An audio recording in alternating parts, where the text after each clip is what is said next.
了11节的感动时刻，今天我们要带您感受客家的传统阵头舞狮阵的震撼。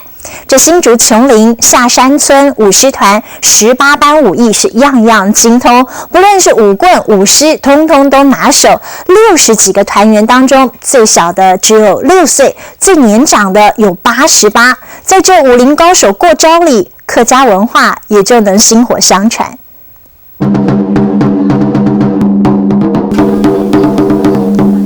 气势磅礴，轰动武林。这是新竹下山村客家舞狮团。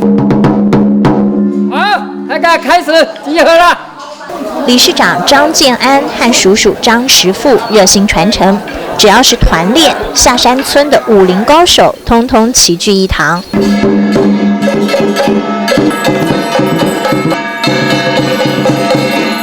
客家舞狮头顶八卦，开口狮还能开口动一动，连猴子也上阵，有剧情，很逗趣。这是最传统的客家舞狮，平均60岁，脚力、体力通通不输年轻人。不但能舞客家狮，还舞出一身好功夫，武艺超群，除了单打套招，还能舞棍，招招精彩。女中豪杰也学了一身好本领，一出拳气势很惊人。输人不输阵，连国小学生的拳脚功夫都不是盖的。可以锻炼身体，然后可以训练自己的体力。客家舞狮阵能够完整传承，老师傅张时富功不可没。膝盖没受伤之前还能一起团练，现在不太方便，但在场边看着年轻一辈学习老东西，除了感动还是感动。一部做啦，很特别下摸，跟后生人特别下摸，然后当然就做小饭局呀。从小的到老的，习武练武，薪火相传。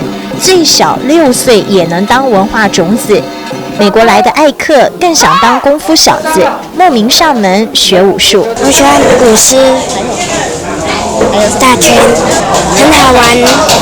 下山村民传承文化不遗余力，不论狮头制作、狮阵表演、兵器套路、锣鼓音乐，通通都是完整保留。